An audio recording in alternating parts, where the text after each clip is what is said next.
Depende mucho del grupo, ¿no? Es la que ya, sería para tomar cruz, ya que allá, ya que hay un tipo de rayo, pero lo vamos a hacer el día de hoy.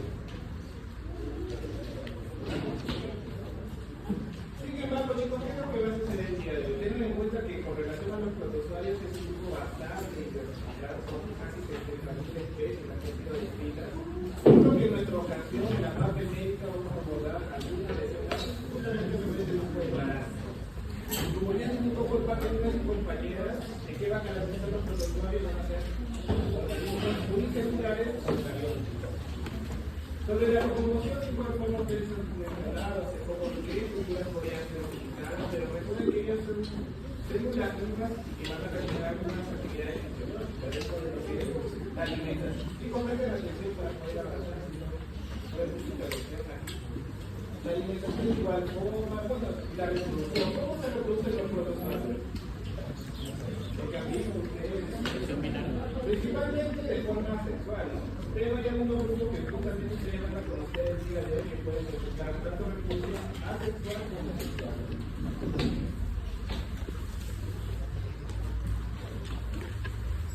¿Cuál forma hacer células que van a necesitar una maquinaria, ¿no? Que va a permitir las actividades fisiológicas? Ahí ustedes tienen todas las herramientas que pueden presentar estas células justamente. El grupo, por cambio, ustedes tienen que saber si los organismos eucariotes, ¿qué se lleva a cabo en el recinto endoplasmático? No sé cómo es la biología celular, o hay ustedes. No evidente, son las más adelante. ¿Para qué se dan los protozoarios? La digestión. La mitocondria, bueno, ustedes saben que se va a llevar a cabo ahí. El cinetoplasma que va a ser una estructura que vamos a mencionar en esta ocasión, que hay algunos grupos de protozoarios dentro de ellos tenemos que para los macrus y la esmaga, que van a presentar justamente lo que viene el cinetoplasma y el cinetoplasma, que en sí corresponde a una masa que realmente es la sociedad, presente en la mitocondria.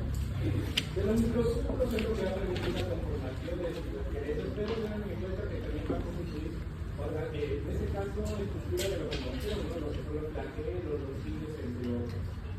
Y sobre el citostoma, ¿qué pensarían ustedes cuando escuchan el término citostoma? Estoma, ¿qué significará esto?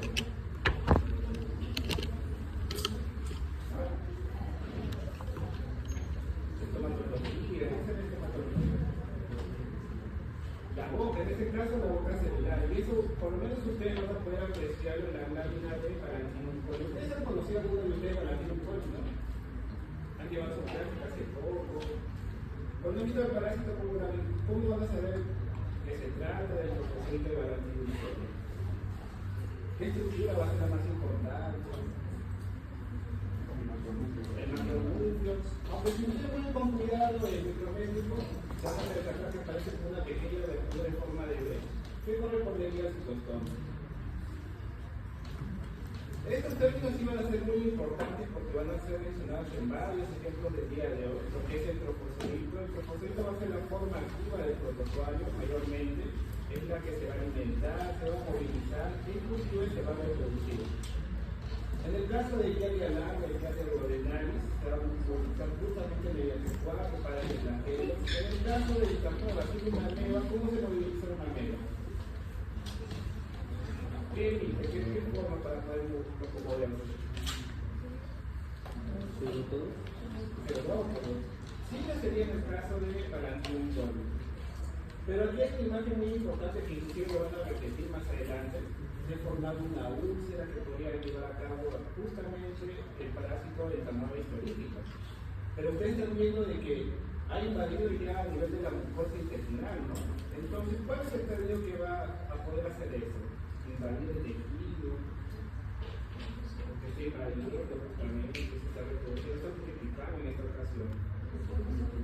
El trofozoito, eso sí, ténganlo bien claro más adelante, inclusive puede ser una confusión al momento del examen teórico, porque va a haber otro estadio muy importante que va a ser el quiste, solo que el quiste va a ser la forma de resistencia del parásito. ¿Y por qué le denominan quiste? Porque el parásito en sí se va a cubrir con una pared quística que justamente lo va a proteger de las condiciones adversas del medio externo. Principalmente el quiste detectado, al menos si se trata de un parásito intestinal, va a salir a través de la materia fecal. Por otro lado, el quiste generalmente, al menos en la mayoría de los grupos de parásitos, suele ser considerado como el estadio infectivo para el hombre.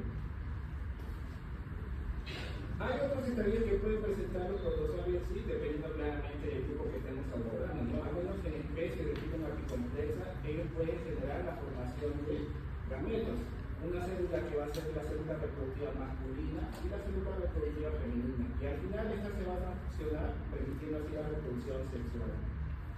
Aquí en la parte inferior tenemos un término que vendría a ser el ovoquiste. ¿Qué le vamos a agregar ahora? En la diapositiva anterior ustedes vieron quiste, ¿no? Pero ahora le vamos a agregar el prefijo O. ¿Por qué creen ustedes que le vamos a agregar el prefijo O? ¿Qué significa O? Huevos. Huevo, es decir, el ovoquiste va a ser la fusión justamente de los gametos. Ya ocurrió la reproducción sexual y esto tengan en cuenta que solo va a ser utilizado para principalmente las especies de Phylum Apicomplexa. Formando así el ovoquiste que, bueno, si ya está ovulado, va a permitir infección de persona a persona. En la reproducción asexual ustedes escucharon que mayormente los protozoarios van a presentar este tipo de reproducción, ¿no? Lo que vendría a ser la fisión binaria, la división de una única célula dando origen a dos de ellas idénticas. También tenemos la esquizogonia, que también está presente en el Phylum Apicomplexa, que a partir de una única célula se forma o hay la división del núcleo formando numerosas unidades, pueden variando de 8, 14, dependiendo claramente de la especie. Y en la parte inferior tenemos la heterobiogenia, que internamente se han formado dos unidades a partir de una sola célula, y al menos esto ocurre con Toxoplasma gondii. Con respecto a la reproducción sexual, ya por sí, también conocida como sexogamia, va a implicar la fusión de los gametos, ¿no? Tanto de la célula reproductiva masculina y femenina, cuyo producto, como se indicó anteriormente, va a ser el ovoquiste. Y otro tipo de reproducción sexual vendría a ser la conjugación. Creo que conjugación ustedes han escuchado también hablar anteriormente. Pero al menos en la bacteria, ¿no? Creo que nuevamente ustedes van a ver en la parte de microbiología. Pero al menos esto sucede en el caso de Paraxylum coli. Con respecto a las actividades que vayan realizando, al menos los protozoarios que van a conocer el día de hoy son organismos heterotróficos. ¿Cómo pueden obtener los nutrientes? Sea por ósmosis, fagocitosis. Y con respecto a la respiración, bueno, esto va a ser dependiente claramente de la localización del parásito. Si cuando son macrus que puede ser detectado en sangre, es considerado un protozoario aeróbico, y los protozoarios intestinales son considerados anaeróbicos. De igual forma, en el grupo de anaeróbicos podemos también incluir las tricomonas vaginalis, que al menos en ese caso, el tricomona vaginalis carece de mitocondria y como reemplazo va a presentar los hidrogenosomes. Como una forma de resumen, aquí ustedes están viendo varios nombres, no muy complejos, la verdad. El día del examen yo no les voy a pedir que se memoricen todos estos nombres, lo que es el filo, pero tengan en cuenta que hay una clasificación de estos organismos, ¿no? Que incluso más adelante les puede servir en el curso de farmacología, porque hay determinados fármacos utilizados ya para las amebas, para los flagelados y principalmente para los porcinos. Entonces traten de ver cada uno de los ejemplos asociados ya por flagelados, amebas, porcinios y ciliados. Bien, ahora vamos a ir iniciando cada una de las infecciones parasitarias causadas por protozoarios. Aquí como una forma de resumen tienen todos los protozoarios de importancia médica, incluso aquellos que son catalogados como comensales, ¿no? ¿Qué vendría a ser un organismo comensal? Obtiene un beneficio en el hospedero, pero no le va a causar daño, ¿no? Hay varios ejemplos aquí que inclusive ustedes van a poder complementar la próxima semana en la práctica de laboratorio. El día de hoy posiblemente alguno de ustedes observaron lo que es el trofosforito y el quiste del Tamola coli. Creo que en algún momento alguien comentó que algún familiar había encontrado quistes del Tamola coli, ¿no? Alguien me comentó que un poco de la población. Pero vamos a hacer la siguiente pregunta. Ustedes ya saben que hay protozoarios comensales, que hay protozoarios que son directamente los parásitos, ¿no? Que podrían ejercer un daño en el hospedero. Claramente los factores asociados sea por el mismo hospedero o directamente por el parásito. Pero la pregunta que voy a colocar a continuación es la siguiente. Ustedes vamos a suponer que llega un niño al centro de salud, está presentando dolor abdominal, diarrea, pero en el examen parasitológico de heces han encontrado quistes de Entamoeba coli. ¿Cómo ustedes van a interpretar el hallazgo del quiste de Entamoeba coli?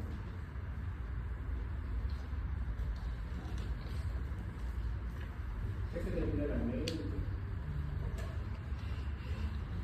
¿Han encontrado quistes de Entamoeba coli en las heces? ¿Qué les puede estar indicando eso? En un primer punto, aquel grupo de los laboratorios para tener Entamoeba coli, bueno, ameba, pero sabemos que es un comensal, ¿no? ¿Y qué significa comensal? Que no va a causar un daño.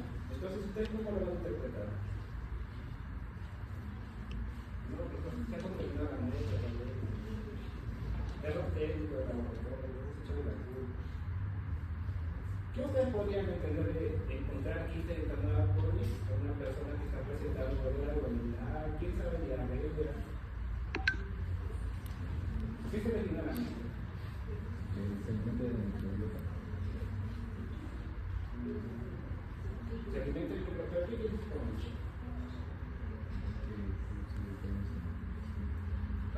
Quiere decir como que es parte de su microbiota, algo así como eso.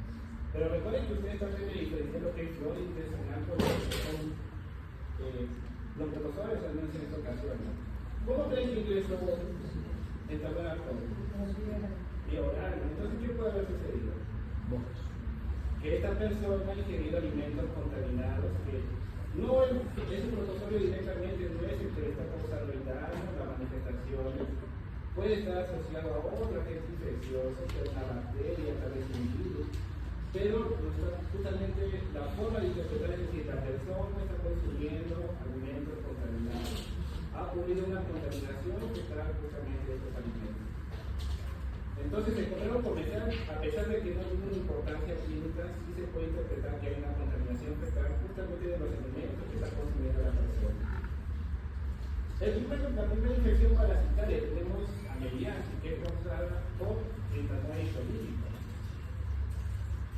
Aquí podemos mencionar lo siguiente, que esta ameba presenta características morfológicas como otras amebas, pero que son amebas comensales. Dentro de ellos tenemos Entamoeba avispa y Entamoeba moscosa. Al momento del estudio de resultados, generalmente se coloca así: Entamoeba histolytica barra Entamoeba avispa. Una pregunta que tal vez podríamos también hacer en este momento, tal vez por la parte morfológica, la aproximación al microscopio, ustedes pueden diferenciar el proceso de Entamoeba histolytica por avispa. ¿Cómo ustedes podrían llegar a una conclusión con respecto a si se trata directamente de histolytica o no? Por microscopio va a ser complicado diferenciar, pero ¿qué otros métodos podrían utilizar así para distinguirlos? Al decir que son morfológicamente iguales, es que es complicado diferenciarlo en un microscopio. Entonces, lo ideal es colocar así: Entamoeba histolytica barra Entamoeba avispa. Pero si ustedes quieren complementar o ya detener, en este caso, el resultado definitivo, ¿qué metodología pueden utilizar para poder distinguir? ¿Los chistes? No, claro, es prácticamente lo mismo. Entonces, presentar un único objeto, otro fosforito, 4 grupos, ambos casos. Por microscopio va a ser complicado. A menos que de repente el fosforito ustedes se percaten de que está en su citoplasma en presencia de glóbulos rojos, ¿no? Que justamente son estas masas oscuras. Eso le tiene que indicar que uno de ellos está generado y glóbulos rojos y tiene la capacidad de parasitar o generar un daño en la persona, ¿no? Tal vez tiene transformación produce, aquí está sucediendo. Pero si de repente ustedes quieren complementar el estudio, ya tendrían que ser técnicas, el uso de técnicas más sofisticadas dentro de lo que estamos considerando en este caso el PCR. Es costoso, pero puede ayudar bastante a la diferenciación. ¿Qué caracteriza el Entamoeba histolytica? Saben que a veces tiene un extraído de trofosfolito, que es la forma activa, es la que se va a alimentar, se va a reproducir, y la forma de resistencia asociada con el quiste, que el quiste puede presentarlo de 1 a 4 núcleos internamente. Y en esta ocasión, justamente el quiste que presenta 4 núcleos es el que presenta importancia epidemiológica porque va a ser considerado el estadio infectivo. Ya sobre las características directas del parásito inclusive interrona puede observar la próxima semana.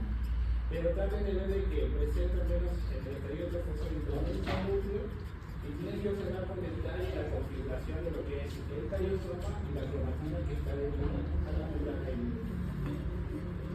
Con respecto al ciclo, ¿cómo ingresa el parásito? Va a ser por la vía oral, ¿no?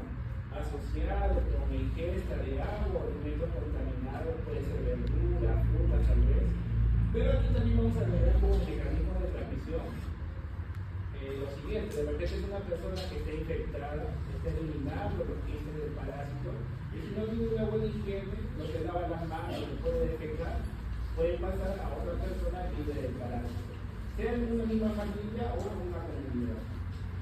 Posteriormente, ¿dónde se va a localizar el parásito una vez que lo hemos ingerido? Se va a localizar en el intestino y vence. Hay otro detalle que podemos tomar en cuenta aquí. Por su mismo nombre, ustedes le van a decir que el Plasmodium histolytica es un parásito que tiene la capacidad de ir necrosando justamente a nivel intestinal, puede perforar el intestino, puede llegar a otros órganos. Y sería bueno que ustedes se percaten mediante la observación de esta imagen qué órganos pueden ser afectados, según lo que se está representando. Porque aquí estas imágenes ya le dan bastante información a ustedes, ¿no? Cómo está ingresando, dónde se va a localizar, y si tiene la capacidad de invadir o atravesar la pared intestinal y llegar a otros órganos. ¿Cuáles podrían ser esos órganos? Aquí a nivel del hígado, del pulmón, y a nivel cerebral, inclusive también se puede detectar a nivel cutáneo. ¿Qué medida de prevención ustedes considerarían si se percatan a lo largo de cada infección parasitaria que van a conocer el día de hoy? Observando el ciclo, ustedes ya podrían determinar la medida de prevención. Entonces, eso ya va a ser un ejercicio para ustedes, tal vez en casa, por ejemplo, de estar estudiando. Pero aprovechando esta imagen, ¿qué medida de prevención podrían considerar ustedes? ¿Qué le recomendarían a la población cuando vayan a hacer sus preguntas? Sabiendo que puede existir transmisión de persona a persona, si la persona tiene que estar claramente recomendar una buena higiene, una correcta eliminación de las excretas, que sea para mejorar el tratamiento básico de la población, los alimentos de igual forma, el tratamiento del agua y también la desinfección de las verduras o frutas. Con respecto a la parte patológica, aquí debemos tomar en cuenta que un tratamiento va a ser lo siguiente: la adhesión del parásito a nivel intestinal. Y esto va a ser mediante la acción de diversas moléculas. Dentro de ellas tenemos a las lectinas. Y también de igual forma la emisión de sus endocrinos.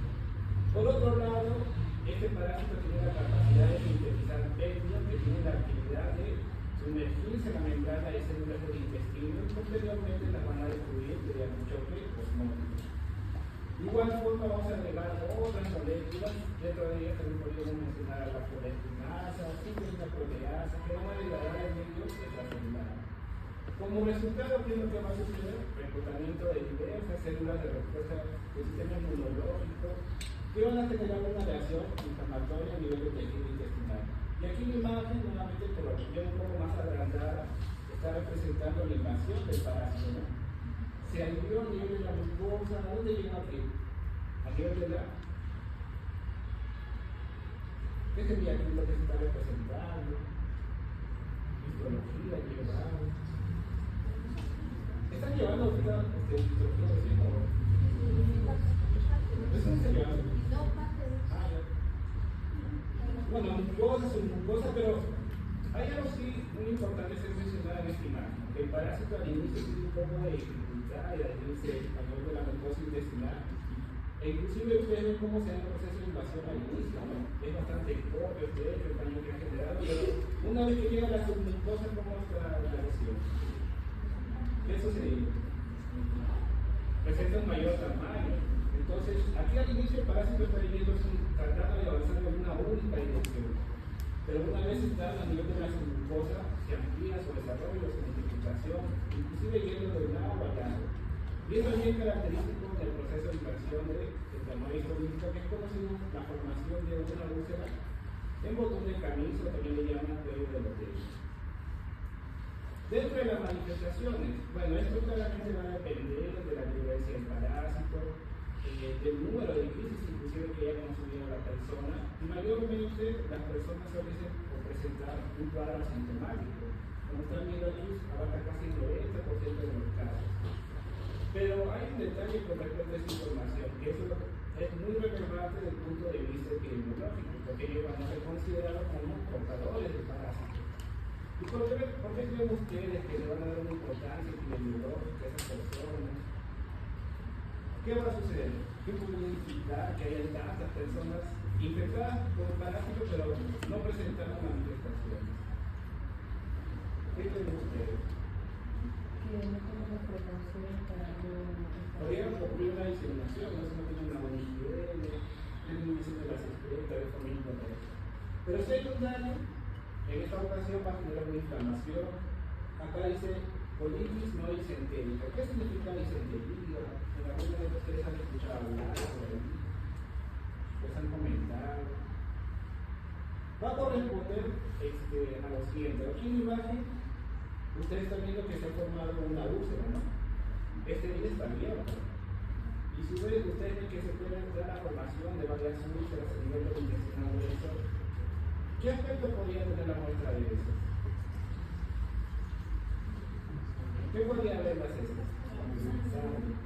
Entonces el término disentería va a implicar la presencia de moco en un punto y también rastro de sangre. Eso justamente corresponde al término disentería. Y el colitis fulminante va a implicar la formación de varias úlceras en este caso, pudiendo ya atravesar el parásito y causar lo que debería ser una peritonitis. Si llega a atravesar, ¿qué es lo que va a suceder? ¿Cómo creen ustedes que va a llegar a otros órganos? Atravesó, al intestinal, lo más sanguíneo, ¿no? Y en la portada, bueno, se ha visto que mayormente podría desencadenar el acceso hepático, en el cual va a ocurrir la necrosis justamente a nivel de ese órgano. Se va a licuar prácticamente justamente al final, va a contener una gran cantidad de líquido de aspecto chocolatado, rojizo, amarillento. En ese líquido, a veces, si usted lo recupera, es bastante difícil de encontrar parásitos. Al menos en este caso, si ustedes obtienen ese líquido asociado con el acceso hepático, claramente si encontraría el parásito, pues sería demasiado bajo realmente la carga parasitaria. De por sí, siendo un ambiente con células muertas, todo eso también va a afectar al parásito. Pero en caso supuesto que encuentren ahí una muestra del parásito, ¿qué estadio ustedes van a encontrar? ¿Qué creen ustedes? O en todo caso, ¿cuál es el estadio del parásito que ha permitido la formación de ese acceso hepático?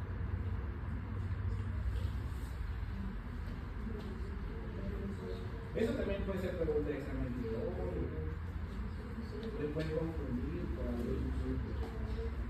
Aquí en la imagen, ¿cuál es el estadio que está avanzando? Pasó glucosa, subglucosa, el ¿no? Eso tenganlo bien claro. Entonces, si se encuentra así claramente de forma rara, sería el trofosforito.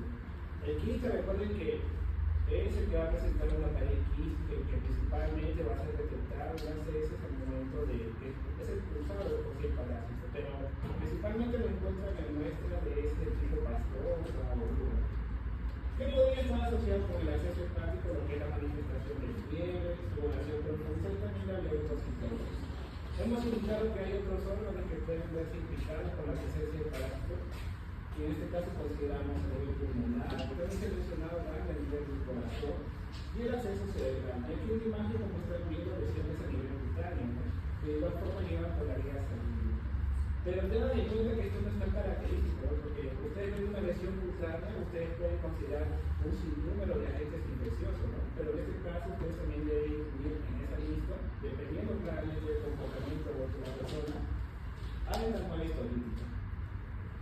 En el diagnóstico, ya ustedes sabiendo que el parásito está a nivel intestinal, ¿qué se le va a realmente pedir en el laboratorio? El examen parasitológico es el también denominado logro parasitoscópico. Si ustedes ven, por ejemplo, mediante un análisis de imagen, están observando justamente la presencia de esas úlceras. Observar esas úlceras, ustedes van a decir de frente ya, es el tamaño histológico. ¿Qué creen ustedes? Están haciendo un estudio de imágenes, observan la presencia de úlceras a nivel del intestino grueso.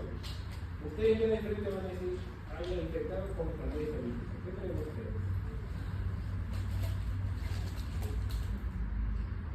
Y es suficiente ver la úlcera en el intestino grueso.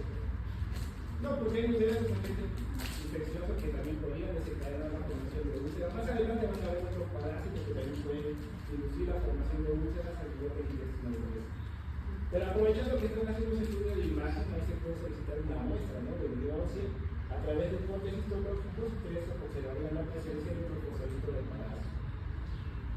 En caso así que no haya sido posible encontrar el fosfolito o el quiste del parásito en la muestra de heces, se podría hacer utilización de las pruebas inmunológicas, sea mediante la detección de antígenos en la muestra de heces o de anticuerpos en la muestra de sangre del paciente. Cultivo es bastante raro que esto suceda, pero de alguna forma académica suele ser considerado, principalmente para ver la carga o el nivel de virulencia que va a presentar el parásito. Y el PCR, como hemos indicado, nos puede ayudar principalmente para poder distinguir en el momento si se trata de una infección por enfermedad política tal cual o quién sabe puede estar asociado con enfermedad hipertensión comensal. Con respecto a metodologización, ahí ustedes tienen que considerar un fármaco que tenga un efecto principalmente a nivel del intestino, si está asociado claramente ahí, pero tengan en cuenta que el parásito puede invadir otros órganos, como digo mencionado, ¿no? Entonces, en este caso de toda la lista de fármacos, el metronidazol tiene un efecto en el parásito, tanto a nivel extraintestinal como en la luz urinaria. Con respecto a la giardiasis, es causada por giardia duodenalis. Y en esta ocasión, en unos libros ustedes también lo van a encontrar como giardia urinaria, giardia intestinal. Por su nombre, ¿dónde creen que se va a localizar el parásito? A nivel del intestino delgado, de preferencia a nivel del duodeno. Cuando mencionamos el término cosmopolita, eso ustedes posiblemente ya han escuchado anteriormente. Eso quiere decir que tiene una amplia distribución en el mundo, pero claramente vamos a encontrar los países tropicales y subtropicales. Dentro de ellos también encontramos al sur. Cuando hablamos de giardia duodenalis, ustedes van a poder darse cuenta que mayormente suelen ser reportados los casos en la población infantil. De igual forma, aquí que está siendo mencionada la parte inferior, de que este parásito, dependiendo de su material genético, se puede distribuir algunos genotipos. Creo que hasta el momento son 8 genotipos asociados con giardia duodenalis. Solo que de toda esa cantidad de genotipos, hay 2 de ellos que se catalogan como zoonóticos. ¿Qué era zoonótico? ¿Qué movidero? Que son propios de los animales y que pueden llegar a ser humanos. Entonces, al menos el genotipo A y B se consideran como zoonóticos. Y aquí en la parte última se menciona de que giardia duodenalis también es considerado como un parásito causante de la diarrea viajera. Cuando ustedes escuchan ese término, ¿qué se les viene a la mente?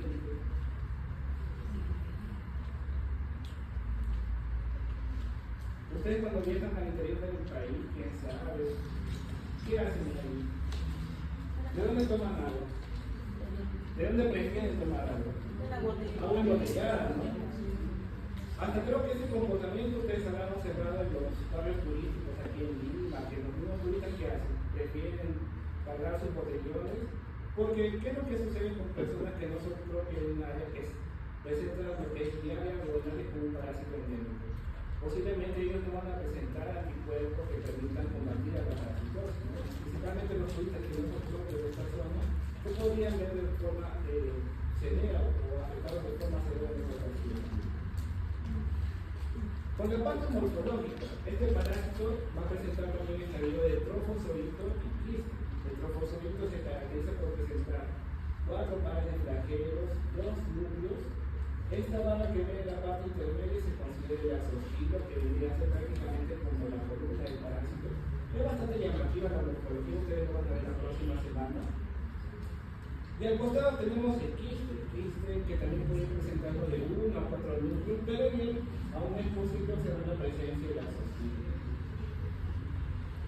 Con respecto al estadio infectivo, en esta ocasión se cataloga el estadio de quiste presentando 4 núcleos. Dentro de los mecanismos de transmisión, según lo que les indica la imagen, ¿con qué se va a asociar? Sé que está escrito, pero la imagen ya lo está indicando también, ¿no? ¿Qué es lo que va a consumir la persona? Va a consumir agua contaminada o alimentos, en este caso frutas o verduras, con el quiste tetravinculado. Posteriormente, el parásito, ¿dónde va a ir? Se va a localizar a nivel del intestino delgado, ahí se va a desinfectar, se va a adherir el trofozoito y el trofozoito va a empezar a multiplicarse. En la parte inferior, ¿qué es lo que va a suceder? Aquí he colocado el estadio diagnóstico. ¿Ustedes qué entienden por estadio diagnóstico? Son los estadios que ustedes podrían encontrar en la muestra S del paciente. Entonces, ¿qué ustedes es algo que frecuentemente van a encontrar? Casi siempre realmente se va a ver en casa. Sea una muestra de heces pastosa, dura, líquida, pero el trofozoito únicamente ustedes van a encontrar en una muestra de heces líquida. ¿Por qué? Porque el trofozoito, si intenta salir a través de la muestra de heces a un medio externo, va a ser muy duro, incluso le puede generar la destrucción del trofozoito. Entonces, únicamente en caso de evacuaciones, ese tipo de explosivas, se va a dar la presencia de trofozoitos en dicha muestra frontal. Con respecto a la patología, de igual forma que el parásito tiene que adherirse muy bien a nivel de la mucosa intestinal. En un primer punto vamos a ver la participación de una estructura muy importante que va a ser el disco suctor, que es al menos el único protozoo que va a tener que va a presentar disco suctor. ¿Cuál va a ser el disco suctor? Ustedes tienen aquí como una contabilidad que justamente está asociada. Algunos discos lo llaman como una especie de ventosa del parásito. Pero lo correcto vendría a ser el disco succionador, por ejemplo. Entonces ahora mediante la acción de ese disco suctor el parásito se va a fijar a nivel de la mucosa intestinal mediante una presión negativa que ejerce justamente el disco suctor, pero que la fijación va a ser complementada con otras moléculas. Dentro de ellas tenemos lectinas, tiaminas y también las cisteínas proteínas. Aquí era un único ejemplar, ¿no? Al costado, ¿qué sucedió? Ya se multiplicó, ¿no? Se está reproduciendo sexualmente. ¿Qué va a suceder con la mucosa intestinal? Si hay una gran cantidad de parásitos, hay adheridos, se bloquea, está tapizado. ¿Y qué efecto podría tener en la persona? Pero vamos a partir por el primer punto que creo que es más importante. ¿Dónde se localiza el parásito? El intestino delgado, a nivel del modelo. ¿Qué proceso se está llevando a cabo ahí? Absorción. Absorción de los nutrientes. Si está todo bloqueado, ¿qué va a suceder? No va a haber una buena absorción de los nutrientes. Pero aquí va a haber otro detalle muy importante, de que el parásito está justamente mediante la acción de su disco suctor, está ejerciendo una presión, pero la microvellosidad, ¿en qué aspecto suelen tener? Pero mediante la acción de esa presión, que es tan fuerte, ¿qué podría desencadenar en la microvellosidad? Va a presentar la misma configuración. Va a estar aplanado, eso de igual forma, como hay una atrofia, va a estar impidiendo la absorción de los nutrientes. También se ha visto que hay un desdoblamiento al menos de las sales nucleares. ¿Qué acción tiene las sales nucleares? ¿Vale? Degradación de los ácidos grasos. Ácidos grasos. ¿Cómo que van a salir ahora si no están siendo degradados o degradados? Se van a acumular. Pero ¿por dónde van a salir al final? Por las heces. Entonces, ¿qué efecto van a tener las heces respecto de grasoso? Muy aparte también que hay algunas enzimas que se van a ver disminuidas, claramente dentro de ellas la lactasa. Entonces, ya he mencionado que hay una interferencia en la cuestión de la grasa, justamente por lo menos la digestión. Vitaminas liposolubles. ¿Cuáles son las vitaminas liposolubles? ¿Cuáles serían? ¿De acuerdo? Dijeron por ahí que más.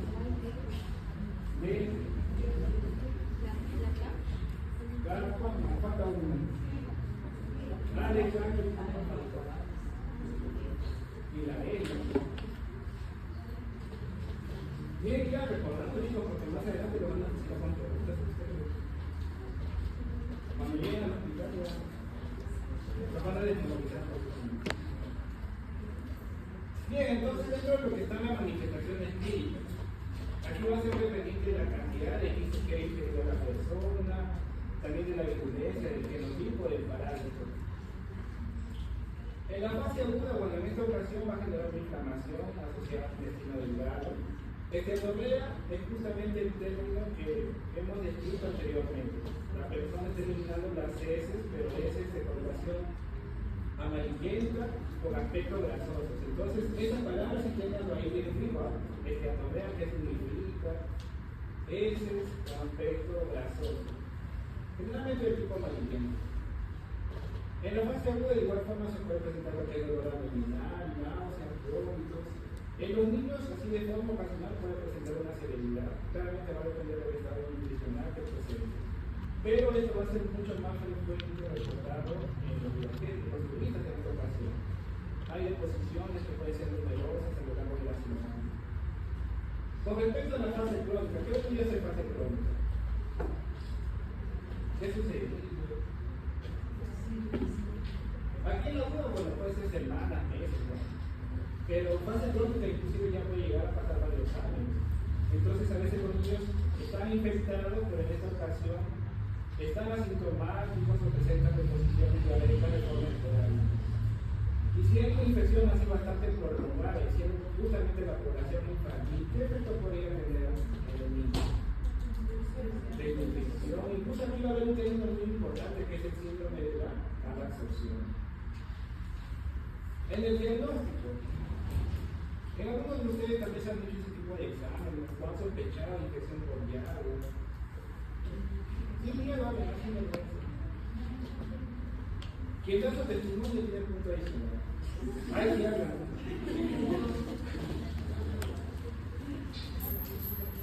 En este caso, bueno, sabiendo que es un parásito intestinal, ustedes tienen que medir muestra de heces, entonces, por convencional va a ser solicitado. Principalmente 3 muestras de heces de forma diaria. Pero en algunos casos el parásito va a tener un comportamiento bastante inusual, que pueda que el paciente esté infectado, pero no está eliminando los quistes a través de las heces. Entonces, esto va a requerir aumentar el número de muestras e incluso aumentar los días que están siendo evaluados. Tal vez el verde considerado como una evaluación diaria se puede pasar a interdiariamente. Igual forma, ¿cuáles tareas ustedes van a encontrar en una muestra líquida? Trofoseísmo, pero como hemos mencionado, en algunas situaciones la persona infectada va a estar defecando, pero no se va a infectar el parásito. Entonces, esto va a llevar a que tomemos en cuenta otras metodologías. Dentro de ellas tenemos el uso de la cápsula de Bechet o del Intertest, que va a indicar el uso justamente de esta cápsula, la que sirve al efecto que va a controlar el gelatina internamente y que la persona lo va a ingerir estando en ayunas. ¿Qué va a suceder con la cápsula? Se va a degradar. Pero si se percatan que esto conectaba esa cápsula a un hilo de nylon, ¿no? Entonces se tragó, pasaron 4 horas, tiempo suficiente que después van a recuperar el hilo, ¿no? Pero ¿qué va a contener ahora el hilo? Una muestra muy importante que va a ser el contenido o el líquido polinal. Que ahí podría detectar el trofozoito del parásito. Ya caso extremo, si no da positivo mediante esta metodología, puede recurrir en este caso a la pruebas inmunológicas, sea por detección de antígenos en la muestra de heces o detección de anticuerpos. Aunque no es usual, pero al menos por estudios epidemiológicos ayuda bastante. Y con respecto al tratamiento, como se mencionó para esta moda política, en este caso también va a ser uso el metronidazol. Pasamos ahora a la balantidiasis. La balantidiasis es una infección parasitaria causada por Balantidiol, que es el único ciliado que afecta al ser humano. Inclusive es el protozoario de mayor tamaño que afecta al hombre, que llega a nivel de 50 a 200 libras aproximadamente. Se indica la presencia de este parásito en zonas tropicales, sin embargo, la prevalencia va a ser inferior cuando comparamos con lo que es giardiasis o balantidiasis. Según lo que tienen aquí en la imagen, ¿cuál podría ser un mecanismo de transmisión? ¿Con qué brazos se llaman ustedes? Pero tengan cuidado, no están comiendo, sino que está haciendo ahí la persona. Lo está tocando, ¿no? Entonces, si esa persona no se lava las manos, se puede infectar. Pero no es la única forma con la cual el ser humano se puede infectar por balantidiol. También puede estar asociado con ingesta de agua contaminada o verduras o frutas también contaminadas con el estadio infectivo. Sobre los estadios, justamente, tenemos trofozoito, el quiste. Ya ustedes han visto justamente algunos el día de hoy al trofozoito de Balantidiol. Que lo más llamativo, ahí ustedes ven varios componentes, ¿no? sea lo que es el peristoma, citostoma. Vacunas no van a presentar vacunas, entonces eso no va a ser un diferencial. Lo más importante en este caso va a ser la observación del macronúcleo, que tiene un aspecto arenonado de forma de picoide. Y bueno, también los cilios, ¿no? Eso del micronúcleo, al menos en esta imagen está todo bonito, ¿no? Pero ¿cuál va a ser la realidad del microscopio? Que tal vez la capacidad del microscopio no es suficiente para la observación del micronúcleo. Con respecto al ciclo, bueno, en este caso vamos a considerar aquí también como estadio infectivo. Pero en esta ocasión no se va a localizar el nivel del intestino grueso. Ahí se va a desarrollar, se va a multiplicar, va a alimentarse, e inclusive también tiene la capacidad de atravesar la pared intestinal. Y en esta ocasión, dentro de lo que es mecanismo de transmisión, sea por alimentos o agua contaminada, o considerando un grupo de riesgo a aquellas personas que trabajan directamente con los cerdos, ellos se ven expuestos y pueden adquirir infecciones. ¿Qué otro parásito estaba a nivel del intestino grueso? Los organismos terminales. ¿Qué fuera? Eso va a ser muy importante que lo tengan en cuenta justamente a partir de ahora. ¿Cuál ha sido el primero mencionado que está a nivel del intestino grueso? Ya me abuela y ya por ejemplo lo descartan, ¿no? Está de más. ¿Dónde va a estar? ¿Cuándo sería? En calmarios olímpicos. Bien, ¿qué va a suceder con respecto al daño? En sí, hay un tipo de daño mecánico claramente que va a estar vinculado mediante la acción o los movimientos que hace el parásito, justamente con la ayuda de sus cilios. Es bastante brusco, tengan en cuenta que es un parásito bien grande, entonces mediante ese movimiento puede generar un daño mecánico, el cual va a ser complementado mediante la acción de diversas enzimas. Dentro de ellas, la más importante va a ser la hidrogenasa. ¿Y cuál va a ser el resultado de la acción tanto de los ciclos, sus movimientos, las enzimas? La forma, pero mediante estudios epidemiológicos o levantamiento de los casos reportados, se ha podido ver que principalmente se asocia con la presencia de cólico y diarrea. Y las complicaciones, bueno, va a depender claramente, como hemos indicado, del nivel de violencia causando en este caso perforación, colitiformidad y también peritonitis o la formación de accesos de los órganos animales.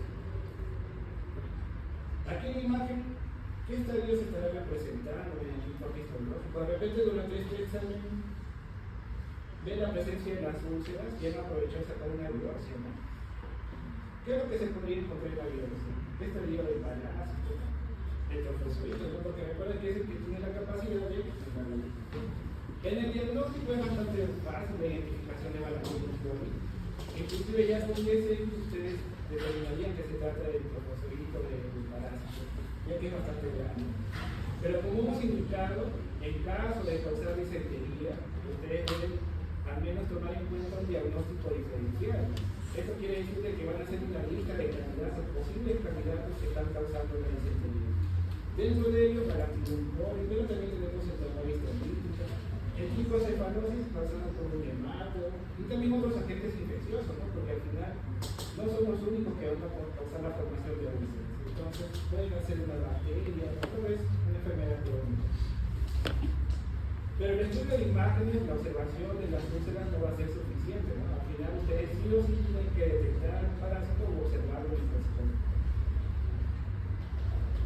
Bien, ahora pasamos a los cocidos intestinales. En este caso es un grupo bastante característico porque va a presentar lo que es la reproducción tanto asexual como sexual. Estructuras para locomodales ellos no presentan misiles, flagelos, no emiten cefalópodos, pero tiene la capacidad de ir infectando justamente mediante el movimiento de estructura. Un punto muy importante es que en el extremo anterior, justamente de estos parásitos, se han presentado un complejo denominado complejo apical, que está conformado por el núcleo pulmonar, condroides. Justamente ellos pueden presentar internamente diversas moléculas que ayudan en el proceso de invasión de la célula. Y esa es una característica también muy relevante cuando hablamos de los cocidios, que ellos van a ser catalogados claramente como parásitos, pero parásitos intracelulares obligatorios.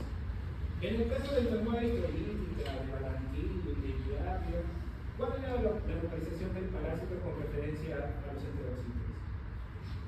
¿Los invadían o no los invadían? No en tejidos, sino en las células se llaman. ¿Invade las células o no? Eso es algo que lo diferencia, al menos de todos los protozoarios que van a conocer el día de hoy. Solo los cocidos intestinales son considerados como parásitos intracelulares. Los que incluso se recargan intracelulares o obligatorios. ¿Cuáles serían esas especies de Cryptosporin, Cyclospora cayetanesis, Cyclospora veris y Sarcosis? Con respecto a Cryptosporin, según lo que ustedes ven en la tabla, hay varias especies, hay Cryptosporin parus, orbis, Megalis, canis, que por la cercanía con los animales hay una posibilidad de transmisión justamente del animal a las personas. De todas estas especies, hay una que sí es propia del ser humano, que va a ser Cryptosporin orbis. Inclusive es el causante del 70% de los casos reportados de la criptosporidiasis. Pero tomen en cuenta que estas otras especies, todas o presentes en la tabla, van a presentar un potencial zoonótico, es decir, transmisión del animal al ser humano. Con respecto a la distribución, es una amplia distribución, y aquí también Perú se va a destacar, porque es considerado un país endémico frente a esta parasitosis. ¿Dónde se va a localizar? A nivel del intestino delgado, preferencialmente a nivel del músculo. Pero el detalle aquí muy importante va a ser el siguiente, que dependiendo del sistema inmunológico de la persona, el parásito puede llegar a otras regiones, sea a nivel de la faringe, del esófago, incluso a nivel renal o rectal. Y en los casos principalmente asociados con personas en estadio de SIDA, se ha detectado a nivel pulmonar.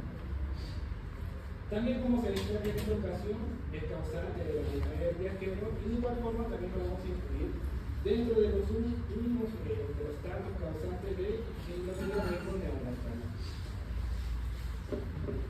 Con respecto al mecanismo de transmisión, en este caso, según lo que está representándose ahí en la imagen, ¿qué se les viene a la mente?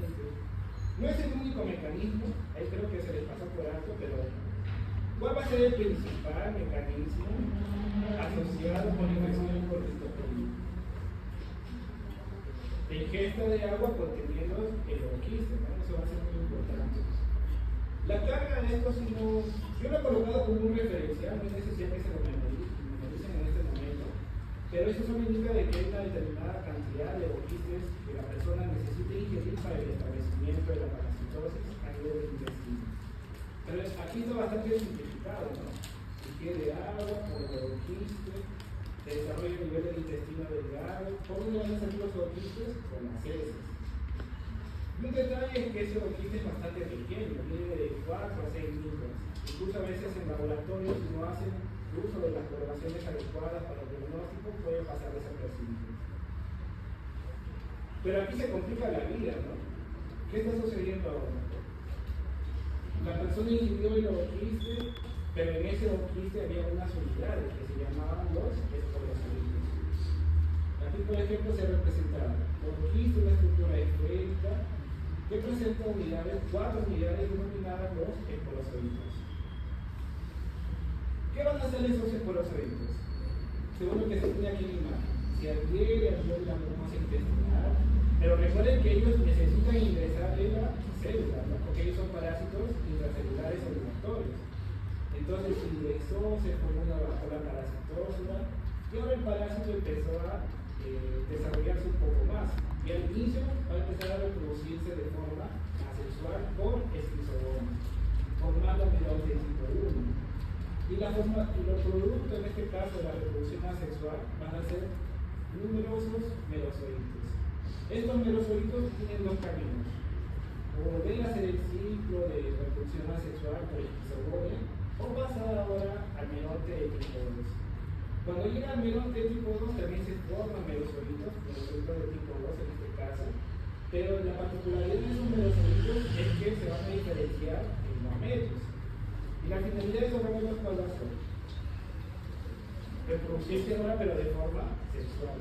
Entonces, aquí el microgameto, que es el masculino, el macrogameto, que es el femenino, se van a fusionar formando ahora el cigoto. Y del cigoto se diferencia y va a dar origen al orquídeo.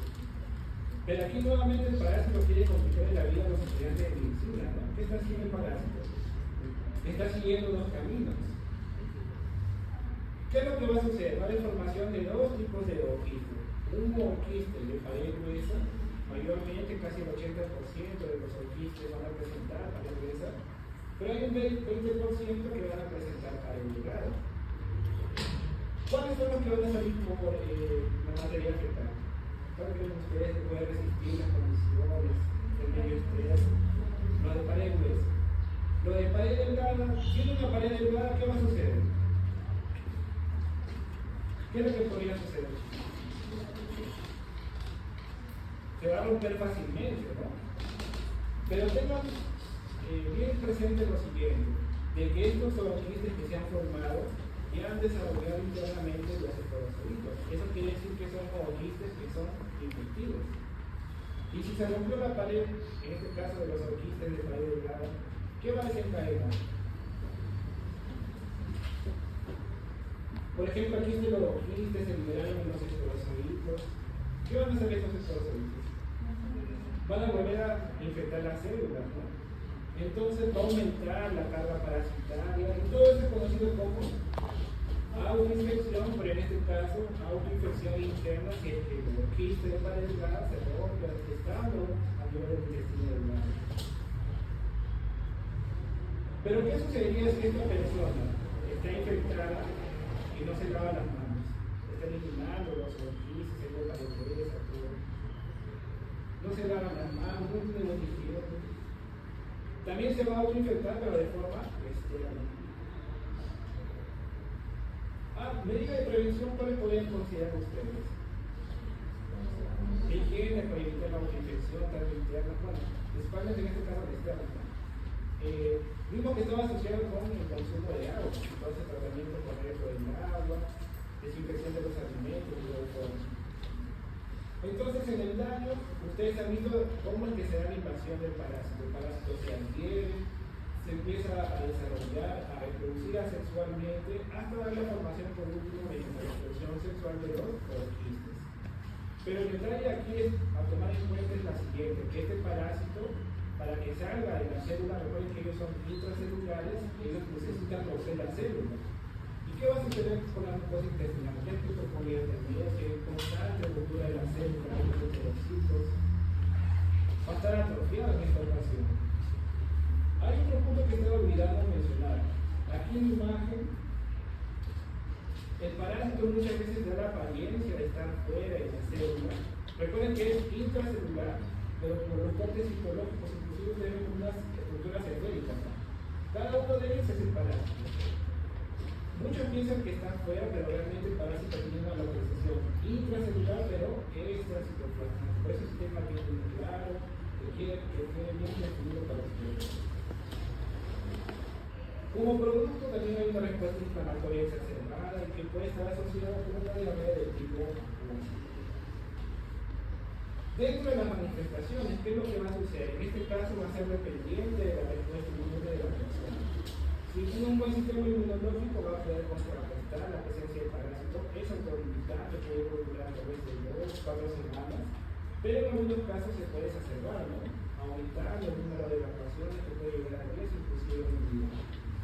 ¿Qué se podría presentar en este tipo de personas? Un cuadro de deshidratación, desnutrición y también de pérdida de peso.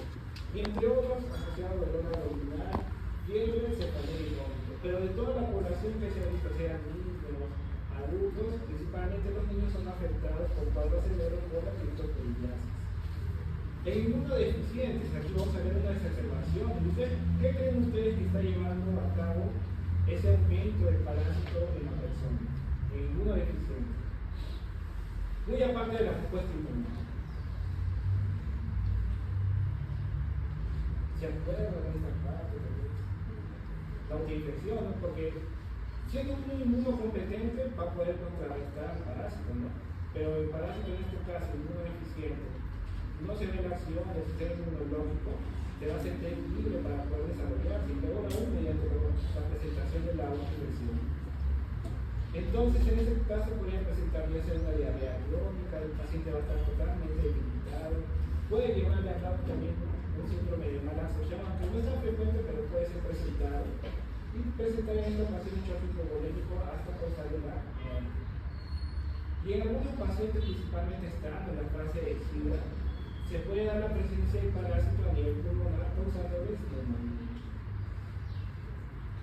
En el diagnóstico, ahí claramente ustedes tienen que considerar el examen de heces, ¿no? Pero hemos indicado de que el parásito cuánto mide de 4 a 6 micros, es bastante chiquito. Inclusive si lo ven tal cual en 10X, 40X va a pasar desapercibido.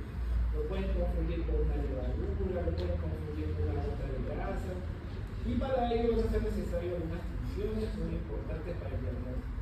La tinción 100 índice modificado y la tinción química. Ambos tienen el mismo objetivo, que es resaltar el parásito. En la imagen del costado, ¿qué les llama la atención? ¿Cuál es el parásito? Esas estructuras esféricas fucsias, ¿no? Entonces, en un primer paso han utilizado la fucsina, que justamente va a retener el parásito, pero han utilizado un colorante de contraste en esta ocasión, que vendría a ser el vaso de metileno. Entonces, al utilizar esos dos colorantes se va a resaltar el parásito. Otro detalle a ser mencionado es el siguiente, de que aquí cuando ustedes tienen el término gol estándar, prueba de oro, ¿quién tienen ustedes por gol estándar de prueba de oro? Posiblemente han escuchado ese término también ustedes. La que da mejores resultados, la que principalmente ustedes van a tomar en cuenta para el diagnóstico. Yo les pregunto eso porque ya sucedió en otros semestres que los estudiantes decían el método utilizado para el diagnóstico de criptosporidismo colocaban ahí gol estándar, pero ¿cuál es el gol estándar? ¿No? Porque toda la parasitosis van a tener su gol estándar. Entonces, en el caso de la criptosporidiasis, las pruebas consideradas como gol estándar o prueba de oro van a ser la tinción 100-15 modificado o la tinción de quimio.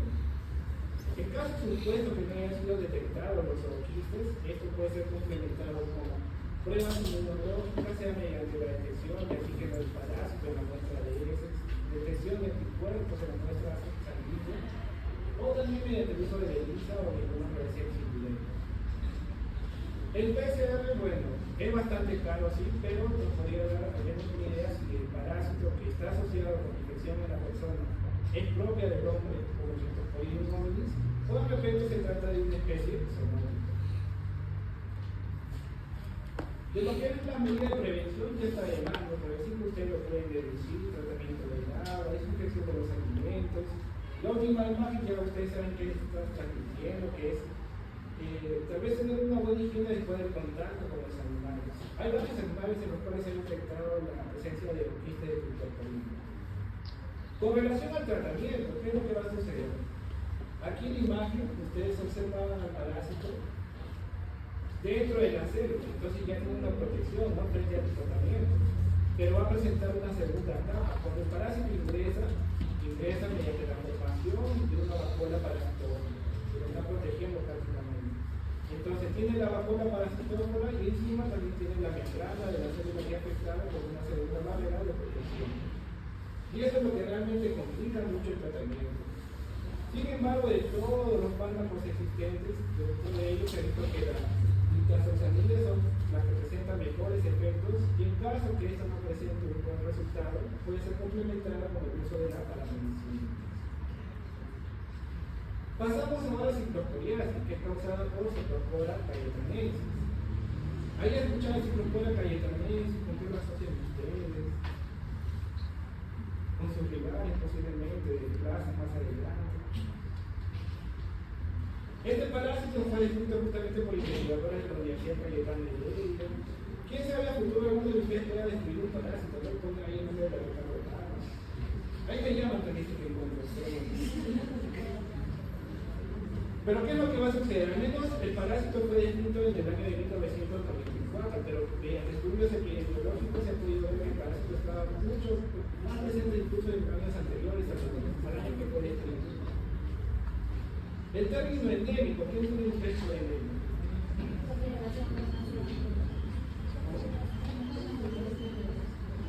Que hay frecuentemente reportes de desinfección a lo largo del año en una determinada área geográfica. También en Cyclospora cayetanensis vamos a catalogarlo aquí importante como ser causante de diarrea de Burgess. El término antroponosis, ¿qué significará el término antroponosis? Propio de ser humano. Propio del ser humano. Cuando hagan su tabla de resumen, si es posible, ahí vayan colocando, ¿no? ¿Cuáles son zoonóticos? ¿Cuáles son propios de ser humanos? ¿Dónde se localizan? En el ciclo bioeconómico, con respecto a las características morfológicas que va a presentar, siendo un coccinio, también va a haber formación de ooquistes. Pero ¿cómo se lo ooquiste de ciclopoda? Según lo que tiene aquí en mi mano, ¿qué aspecto tiene? Esférico. Y el ooquiste de ciclopoda, ¿cómo era? ¿Se acuerda?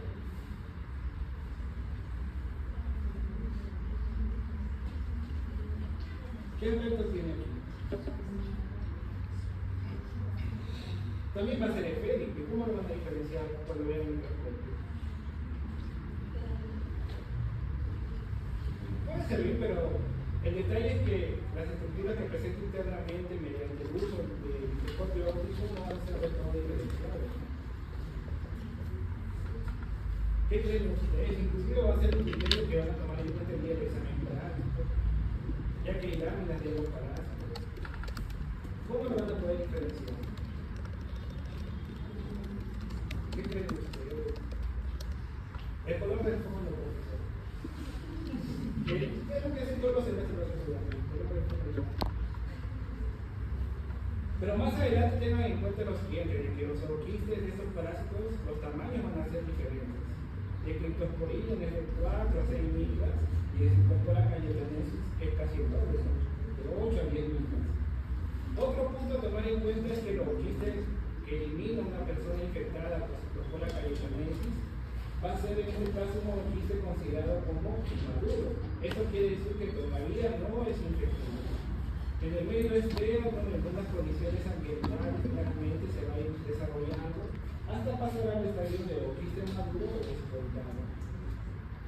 Y ese ooquiste que es efectivo en estos momentos va a presentar internamente dos estructuras ovaladas que vendrían a ser cada una un esporoquiste y dentro de ellas dos esporozoides. Según la representación del ciclo biológico, principalmente con qué asocia la infección de Cyclospora cayetanensis. Principalmente, estoy colocando la palabra principalmente, no única. ¿Cuál sería en este caso? ¿Qué representa el imagen? Ingesta de verduras, frutas. Inclusive en Estados Unidos, por ejemplo, se han reportado brotes epidémicos asociados con la ingesta de la fresa. ¿La fresa cómo ustedes lo cosechan? Del suelo, no se toma más del suelo, se utilizan agua, se puede contaminar rápidamente. Hay muchos detalles algunos con respecto al consumo de la fresa que las personas dejan pasar por alto, pero al menos tengan en cuenta que hay países en los cuales se ha detectado justamente brotes asociados con la ingesta de las fresas. Entonces la persona ingirió el ooquiste, se va a desarrollar también a nivel del intestino delgado. Todos los cocines que van a conocer se desarrollan a nivel del intestino delgado, pero pueden tener algunas preferencias dependiendo claramente de las porciones del medio. Al final el parásito se va a reproducir al inicio, una vez que se instala y va entre los ciclos, se va a reproducir asexualmente, como vieron en el Cryptosporidium, y posteriormente de forma sexual mediante la fusión de los gametos.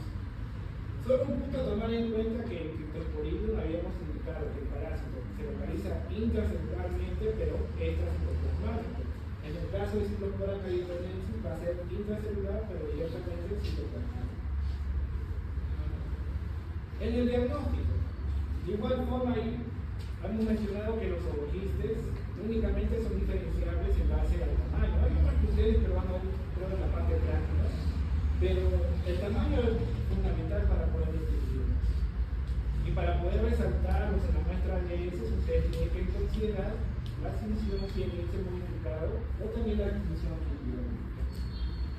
Pruebas inmunológicas en este caso ustedes no pueden tomar en cuenta porque sabemos que el parásito es propio del ser humano, sin embargo hasta el momento no se han podido hacer cultivos del parásito y al no tener un cultivo de este parásito no se pueden formular pruebas inmunológicas, inclusive modelos experimentales se han tratado de infectar animales, por ejemplo conejos, pero no ha dado buenos resultados. Entonces es un parásito propio del humano.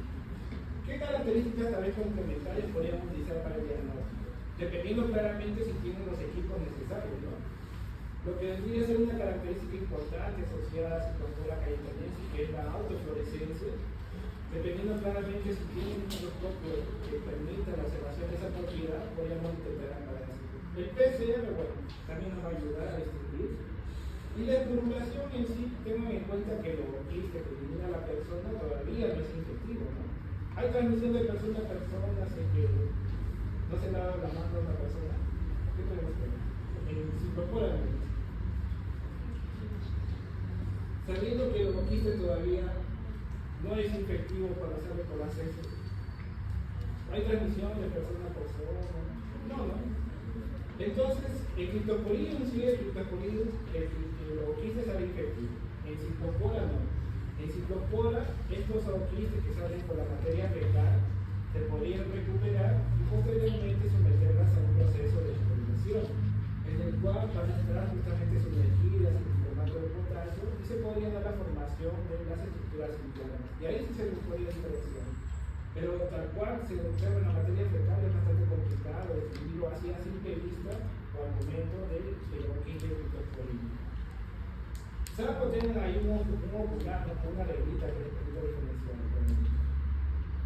Tienen aquí una tabla de resumen, pueden revisarlo con cuidado, vean cuál sí está asociado con la infección interna, vean los tamaños. Sé que el tamaño termina siendo algo así muy humorístico, pero lamentablemente es el criterio que se utiliza para poder diferenciar si incorpora con criptosporidium. De igual forma, la localización con referencia del heterocito, saber si es zoonótico o no. El criptosporidium, sepan de que hay algunas especies que sí tienen potencial zoonótico. A diferencia de ciclopora que sí es propio del ser humano. Y en el último punto, tal vez no lo hemos abordado hace poco, pero habiendo mediante estudio justamente estos parásitos, se ha podido ver que ciclopora presenta una resistencia al cloro. Esta obra también puede ser como un complemento para ustedes. Traten de ver cuáles están asociados dependiendo del consumo que están ejerciendo las personas. Por ejemplo, en cicloporiasis se indica de que mediante estudios se ha podido ver que la mayoría de los brotes asociados a este parásito principalmente se deben al consumo de alimentos contaminados. En este caso destacamos a las frutas o verduras. Mientras que en criptosporidiasis vemos que principalmente los brotes se asocian con o son de origen hídrico. Cuando escuchan el término origen hídrico, ¿qué entienden ustedes? Hídrico. El agua, eso también me han consultado en otros semestres, pero tengan en claro de una vez, ¿no? Criptosporidiasis, principalmente, tengan en cuenta esa palabra, porque lo que dice aquí, principalmente, pero no es exclusivo de consumo de agua. Y aquí también en criptosporidiasis, frecuentemente con ingestos de alimentos contaminados. Con respecto a la criptosporidiasis, otro posible intestinal, causado en este caso por Ciclospora belli, también se va a localizar a nivel del intestino delgado. El estadio infectivo va a ser de los quistes por un lado maduro, pero viendo la imagen inferior, se parecen a los orquistes de criptosporidium y ciclopora. Se van a confundir en la práctica. No, pero eso deja de práctica. ¿Se va a poder diferenciar o no? El orquiste de Ciclospora belli. ¿Es esférico o no? ¿Qué peso tiene? Alargado, hemos redondeados, entonces es bastante diferenciable al momento de ser observado en el microscopio. Inclusive el tamaño, ¿no? Los otros iban a medir hasta 10 micras, pero en el caso de Ciclospora belli llega a medir de 20 a 30 micras.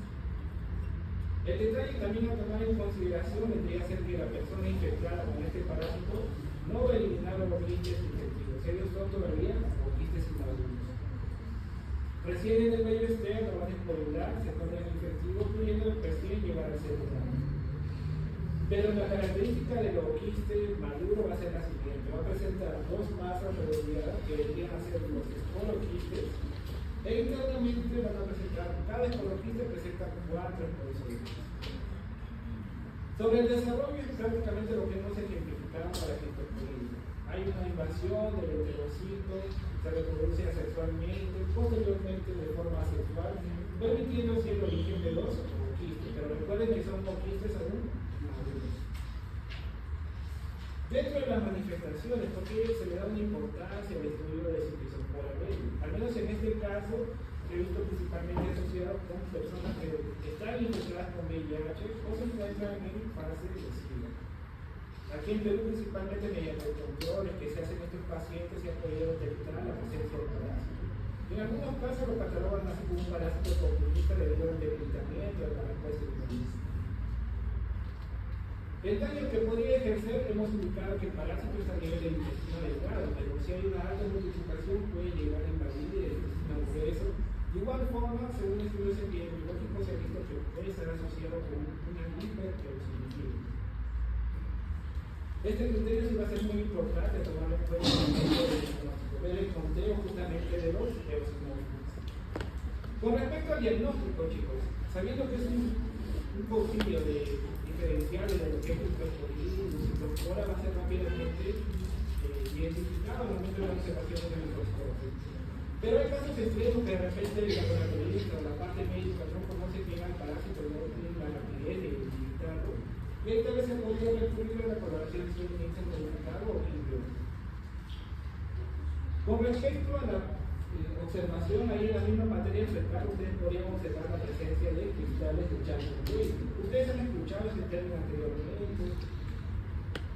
En este caso va a estar asociado con la degradación de los eosinófilos. Hemos indicado en la manifestación qué célula está aumentada, cuál es la célula que está aumentada, que podría ser un criterio, que te dé la sospecha, no que te va a decir que es los eosinófilos, pero al estar aumentados también ellos son susceptibles a la degradación, ¿no? Entonces, al momento de romper estas células que van a liberar sus componentes internos que van a permitir la formación de los cristales de Charcot-Marie. Pasamos a la sarcocistosis ahora en este momento. Ahí ya la imagen que les está diciendo, aunque está chiquita, debería haberlo colocado más grande. ¿Con qué lo asocian? Pero en base a la costumbre, los hábitos, lo que puedan consumir las personas, lo que han hecho de repente terminando el semestre anterior para asegurar el término de las clases, de los exámenes. ¿Por aquí vienen cerca de las escuchas?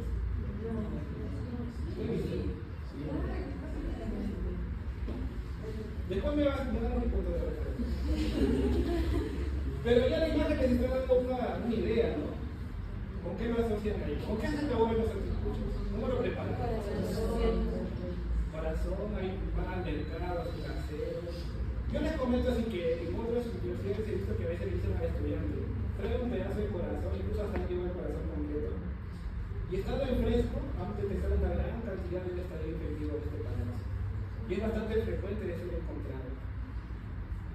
Pero vemos aquí lo siguiente, y creo que es algo que también estaba dejando pasar por alto. ¿Qué tipo de ciclo presenta el parásito?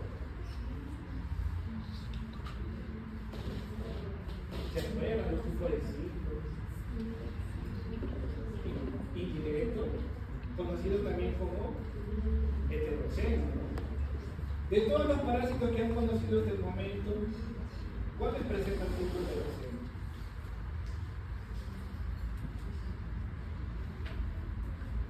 ¿Se acuerdan? ¿No se acuerdan?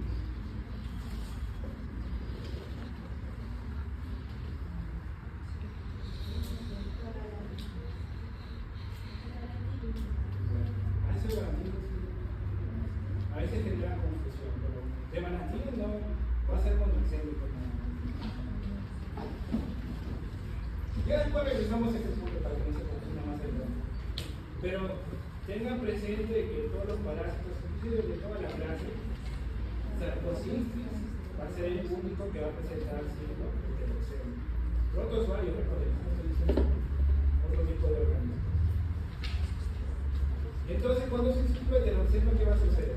Va a presentar un hospedero intermediario y un hospedero definitivo, ¿no?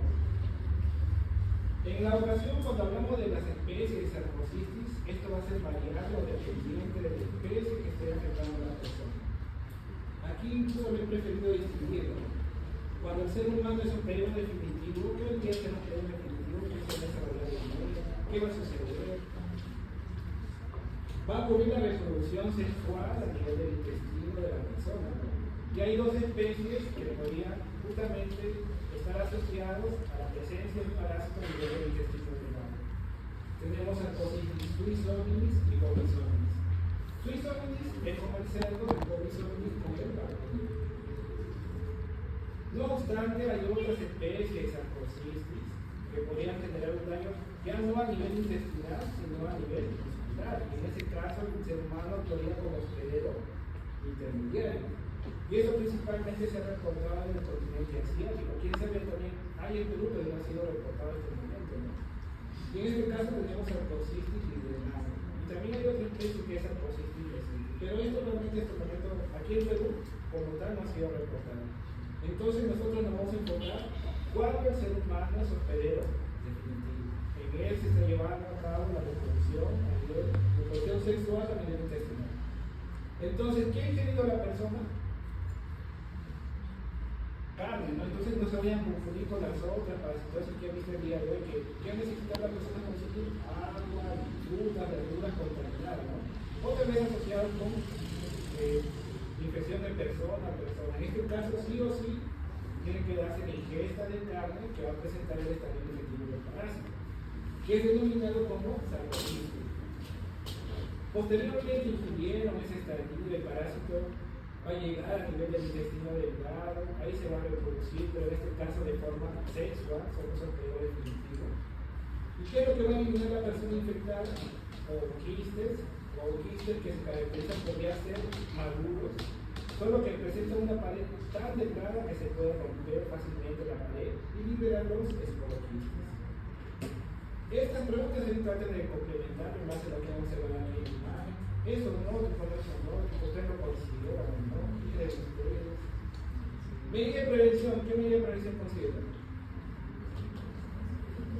La cocción de la carne, evitar consumir carne pura, puede darse en algunos casos. Dentro de la patogenia, bueno, está a nivel del intestino delgado, el daño claramente puede ocurrir atrofia, alteraciones asociadas con diarreas. También hay algunos reportes que indican necrosis a nivel intestinal, pero esto todavía no se estudió regularmente. Hay algunos investigadores que de forma hipotética lo relacionan con una respuesta de neuronas. Entonces, dentro de las manifestaciones, de forma general, tenemos malestar abdominal, náuseas y diarreas. Y en el diagnóstico, bueno, tengan en cuenta que se puede detectar quistes ya maduros, otra pared extremadamente delgada, otra vez liberados estos esporoquistes. Pasamos ya a la última parasitosis, chicos, ya vamos a terminar. ¿Han escuchado ustedes hablar de blastocitis? Tal vez por ahí, quién sabe. Algunos de repente van a encontrar en algún examen parasitológico que se hayan hecho ustedes. Yo les pregunto porque yo me ha sucedido otros semestres, algunos me decían, sí, pero se me ha encontrado esto. Yo les pregunto eso principalmente ¿por qué? Porque este parásito hace algunos años era dejado de lado. Se le encontraba en la muestra de ese, pero en el laboratorio los médicos decían, no tiene importancia, ¿para qué lo vas a colocar? No es necesario. Y ya en los últimos años recién se le está dando la debida importancia. Principalmente asociadas con malestar abdominal, cierras dolor, solo de diarrea, a veces asociadas con infección, e inclusive con también reacciones alérgicas que se pueden manifestar en la piel. Entonces, ¿qué es lo que sucede con blastocitis? Ustedes en la práctica lo van a conocer como blastocitis hominis, pero en los últimos años no se habla de especies de blastocitis, no se habla de subtipos. Y la forma de distinguir estos subtipos únicamente va a ser mediante el PCR. Hay subtipos que justamente son catalogados o zoonóticos asociados con los animales. Esto también ya se hizo en estudios epidemiológicos, donde se han determinado, se ha hecho estudios de una población en una determinada área geográfica y han encontrado una infección bastante elevada en blastocitis, casi más del 50%. Y tal vez no han evaluado las heces de los animales, pero sí han indicado mediante encuestas qué animales estaban presentes, ¿no? Y ahí lo han vinculado con la presencia del perro, del gato, incluso otros animales cercanos al ser humano. Sobre el estadio infectivo, esto también no se tiene del todo claro, entonces hipotéticamente se cataloga al quiste como estadio infectivo. Cuando hablamos aquí de estadio activo, si tengan en cuenta lo siguiente, lo ideal es mencionarlo como trofos solitos, pero en los libros ustedes van a ver de que no se utiliza en sí ese término. Prefieren decir forma que va a presentar el estadio activo de blastocitis. Entonces, ¿qué formas puede presentar un blastocitis? Está en el activo, es decir, se va a alimentar, se va a reproducir.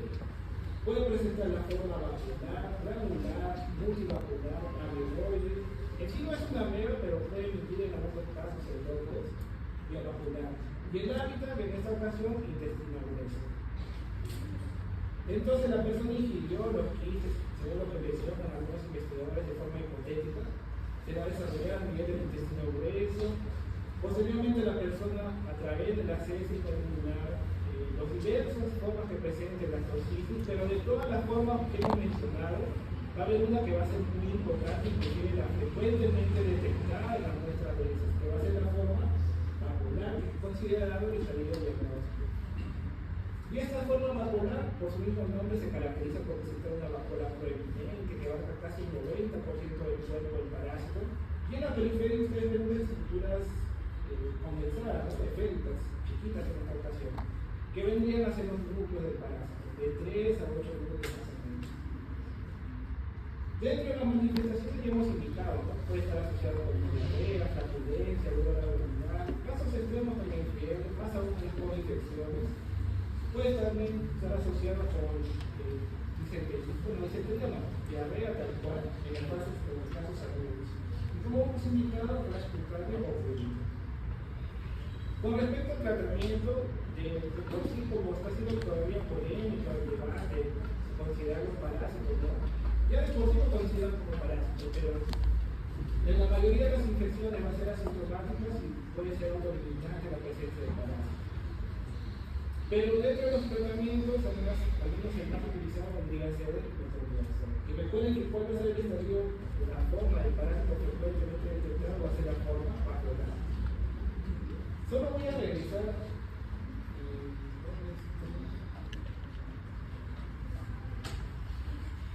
la imagen de Valentino para que no se confunda, porque después no quiero reclamar. Bien, aquí ustedes han visto al cerdo, ¿no? Justamente creo que hay algunos de ustedes que hayan pensado de que la vampiro va a presentar el ciclo de ceroceno debido a la presencia del cerdo, ¿no? Pero teniendo aquí la siguiente imagen, ¿cuántos hospederos han sido necesarios para que el parásito se desarrolle? Ahora en vez de ser humano, ahora reemplácenlo por la foto del cerdo. ¿Cuántos van a hacer? Si reemplazan al ser humano por el cerdo. También uno, ¿no?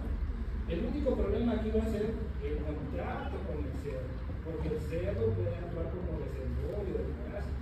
Entonces, si ustedes trabajan con estos animales y no es fácil la crianza de cerdos en su misma vivienda, no tienen una área adecuada para estimular, no se lavan bien las manos, la cercanía con estos animales puede favorecer la transmisión. Pero recuerden que según el ciclo no es el único mecanismo de transmisión, ¿no? Entonces también puede estar asociado con ingesta de agua, con quiste o alimentos contaminados también con dicho exterior intestino. Entonces el cerdo solo va a ser importante en este caso porque puede actuar como reservorio. Entonces está infectado pero no está presentando manifestación, ustedes lo están cuidando, están eliminando los quistes, si no se lavan las manos, por la cercanía o el contacto se pueden infectar. ¿Alguna consulta por el momento? Sé que es mucha información. Ya con el pasar de las semanas, esto va a ir disminuyendo, entonces van a ir relajando poco a poco. Tal vez lo más de eso van a ser las primeras semanas. Pero alguna consulta aprovechen el momento, no se queden callados, están cansadas, están con sueño. Después traemos café para que tomen ustedes.